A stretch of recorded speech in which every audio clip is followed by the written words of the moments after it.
My ex-husband claimed he couldn't pay child support because he was struggling. I took on 2 jobs to cover everything. Then my friend sent me a photo. He was in Cabo with his new girlfriend, holding a sign that said, "Work smarter, not harder." I took the screenshot to court. The judge increased his payments by 3 times. Now he's blowing up my phone saying I destroyed his life over a joke. He just got served at his new job. I didn't say a word. Just smiled and closed the door. This isn't going to be a short story. It took years to get here. And honestly, I'm still trying to believe how it all played out. But if even one person reads this and realizes they're not crazy, not alone, and not powerless, then it's worth it. My name's Tara. I live in Houston, Texas. I'm 38, divorced, and I've got 2 kids, Lena and Jack. They're my world. And they're the reason I didn't fall apart when their dad tried to leave us in the dust. Jason and I were married for 7 years. I met him when I was 25. He was charming, funny, and said all the right things. He sold real estate, talked big about success, and told me he wanted a partner, not just a wife. At the time, I thought that meant we'd build a life together. What he really meant was that I'd carry everything while he did whatever the hell he wanted. We had Lena 2 years into the marriage, then Jack. I went part-time at my school job to be home more. Jason said that was fine, he was killing it in sales. I trusted him. But things started changing around year 5. He stopped coming home for dinner. Said he was at networking events or showing houses late. His phone was glued to him. He started taking business trips to Florida and California, always last minute, always sketchy. I asked questions. He gaslit me. "You don't trust me? Why are you always looking for problems?" I believed him. Until one day I didn't. It was the usual story. One day, I found a receipt in his jacket pocket for a spa in Miami. It had a couple's massage listed. He swore it was a mistake. Said his client booked it for him. It was a lie. I knew. I just didn't want to admit what that meant. A few months later, I caught him texting someone named Mel. Nothing sexy, just vague flirty messages. When I asked him, he said it was just a work friend and that I was being crazy. I stayed 2 more years. Then I caught him red-handed. He left his iPad at home. Notifications kept popping up. I finally looked. There were photos. Messages. Hotel confirmations. He had a whole other life. And the worst part? He wasn't even sorry. He looked at me and said, "People grow apart. It happens." So we divorced. It wasn't messy on paper. I didn't want alimony. I just wanted enough to take care of the kids. Jason claimed he was struggling. Said he had debt, the market was bad, and he was barely scraping by. The judge bought it. Probably because Jason came in wearing a wrinkled shirt and talked like he was one step away from bankruptcy. He was ordered to pay $450 a month. That's $225 per kid. Let me be clear, that doesn't even cover groceries for a week. But I didn't want to fight anymore. I just wanted peace. So I got a second job. I started waitressing nights and weekends, after working my school job during the day. My schedule looked like this: 5:30 a.m. wake up 6 a.m. get kids ready 7 a.m. Drop off at school 7:30 a.m. My shift at the school starts 3 p.m. off work, pick up kids 4 p.m. drop kids with my sister or a sitter 5 p.m. waitress shift starts 11 p.m. home, shower, collapse into bed. I did that 5, sometimes 6 days a week. Jason? He'd pick the kids up once every 2 weeks, maybe. And when he did, he'd show up late, bring them back early, and never ask how school was or if they needed anything. Then, one Saturday morning, everything changed.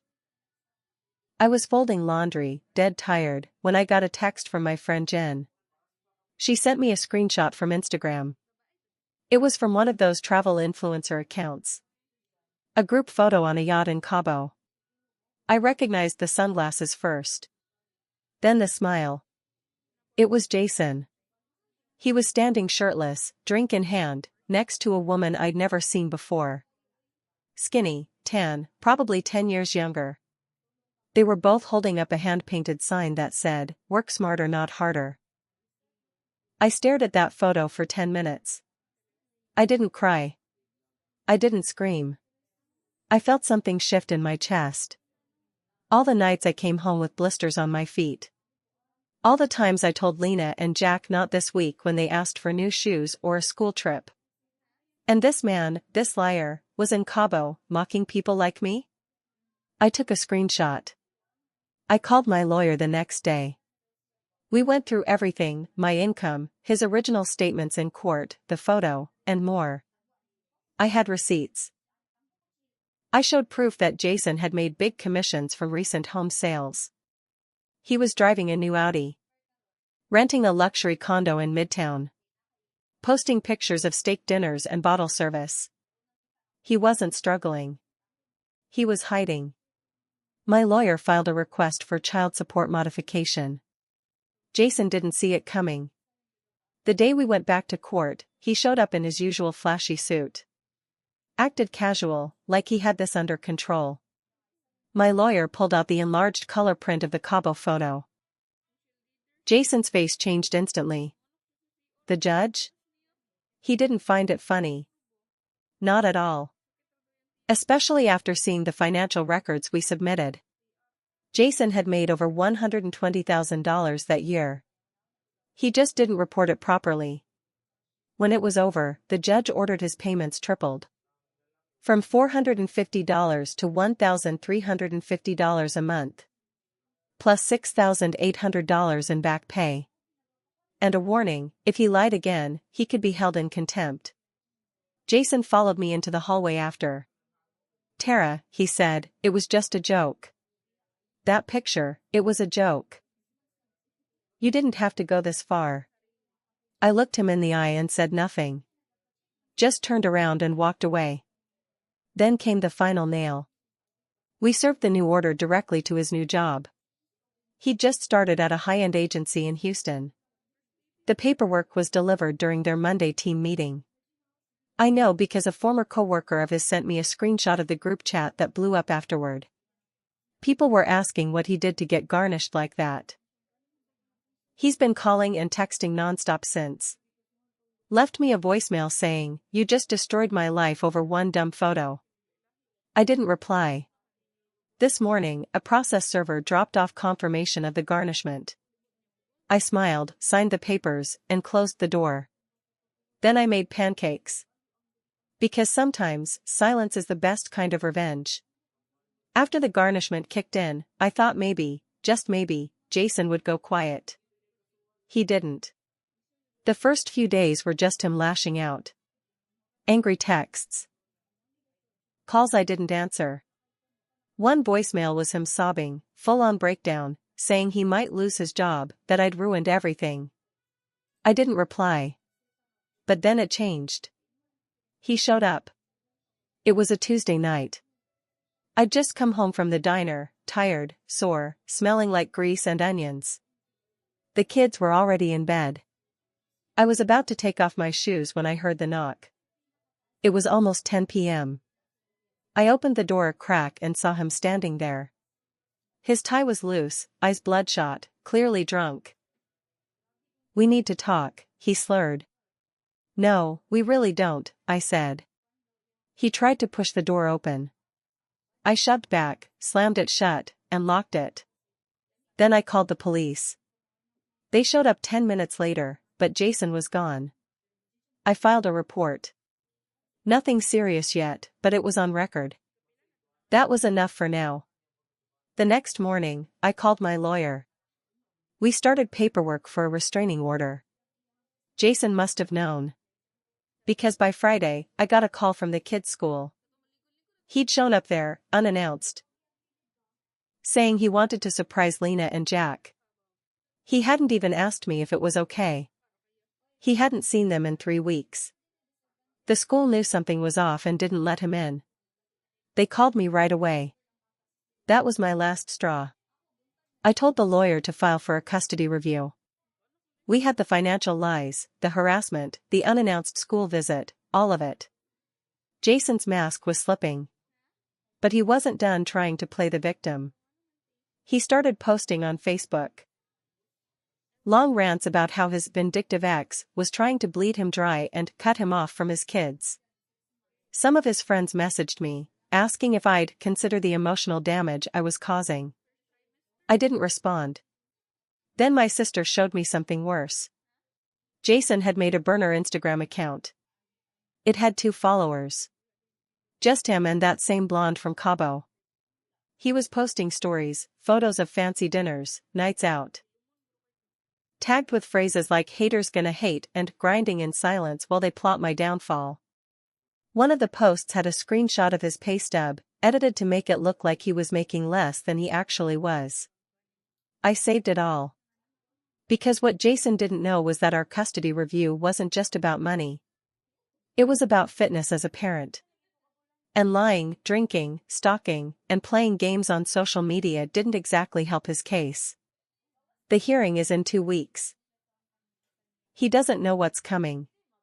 And I'm not done yet. 2 days before the custody hearing, Jason tried one last move. He filed a motion. Claimed I was the unstable one.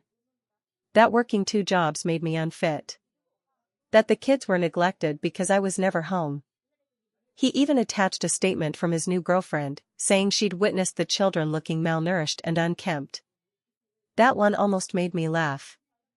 She had never even been around my kids. But I didn't laugh. I printed every lie and handed it to my lawyer. He wasn't amused. We added a countersuit for defamation and malicious intent. Jason's little stunt backfired, hard. Meanwhile, I had been gathering character letters. From the school principal. My supervisor at the diner. My neighbors. Even Lena's pediatrician wrote one. Each one said the same thing: I was doing everything I could, and then some. The kids were healthy. Happy. Well cared for. Still, I was nervous walking into that courtroom. It's one thing to know the truth. It's another to have it picked apart by a lawyer in a suit who doesn't care if you cry. Jason showed up looking like he hadn't slept. He had a new lawyer. This one slick, aggressive, full of fake charm and fast-talking nonsense. He started strong. Talked about my hours. My emotional fatigue. Said I was clearly overwhelmed. Then they played a recording, me yelling at the kids one night. I didn't even know it had been recorded. It was bad. I was tired, frustrated, and telling Jack to just eat his damn dinner. I wanted to crawl under the table. Then my lawyer stood up. He didn't waste time. Your Honor, he said, holding up photos, here's the real Jason. And he laid out everything. The Cabo picture. The financial lies. The burner Instagram. The fake pay stubs. The late pickups. The stalking. The drunken visit to my house. The surprise appearance at the school. Then he showed our evidence. Attendance records, medical records, food receipts, childcare logs, even pictures the kids drew of our family. One of Jack's drawings showed me holding both of their hands, smiling. The caption said, "My mom works a lot but she always makes pancakes on Saturday." I cried right there. So did the judge. She looked at Jason and said, "I don't see a struggling father. I see a manipulative man who wants control." Then she dropped the gavel. Primary custody stayed with me. Jason's visitation got cut down, supervised, every other weekend. He also got hit with a court order for parenting classes, alcohol evaluation, and monthly proof of income. Any dishonesty going forward? Contempt charges. When we walked out, Jason didn't say a word. Not this time. But the story wasn't over. The next week, I got a call from his job. Someone in HR wanted to verify details about the garnishment order. I confirmed it. Then she hesitated. Off the record, she said, someone's been logging into our payroll system with false credentials. We're investigating. I knew it was Jason. He was still trying to hide income.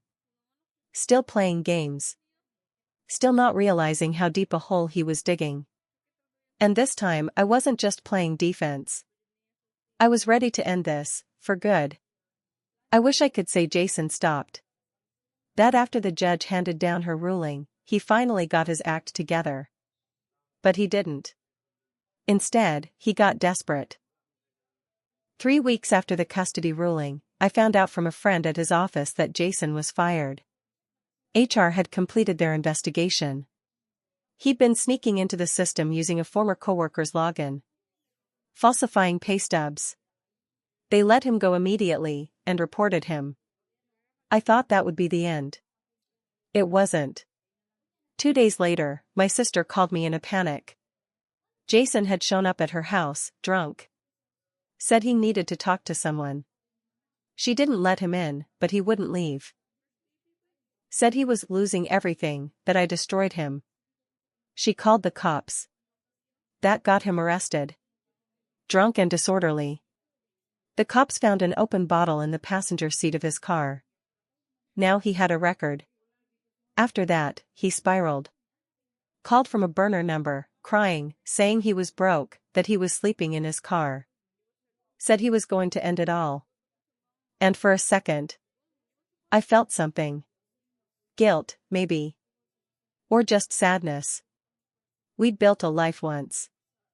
We had kids. I didn't want him dead. But then I remembered Lena's face that morning she asked me why Daddy didn't come to her school recital. I remembered Jack asking why I was always tired, why my feet hurt. I remembered the work smarter not harder photo. I didn't respond. Instead, I sent the voicemail to my lawyer. The next morning, we filed for full termination of parental rights. That was the final move. When the judge saw Jason's arrest record, the fake pay stubs, the voicemail, and the visit to my sisters, she granted it. Said it was in the children's best interest. Jason no longer had any legal claim to Lena or Jack. It was over. He didn't even show up for the final hearing. A month later, I got one last message. No name, no return number. Just one sentence, I hope you're happy. And I am. I still work 2 jobs. I still get tired. But I sleep now. Deep, real sleep. The kind that only comes when you know you've done right by your kids. I tell them the truth in simple terms. Daddy had problems. Mommy protected them. That's all they need to know for now. I don't hate Jason. Not anymore. But I'll never forgive him either. I didn't destroy his life. I just stopped letting him destroy mine. And when he held up that stupid sign in Cabo? Work smarter not harder? He was right. I worked smarter. And harder. And I won.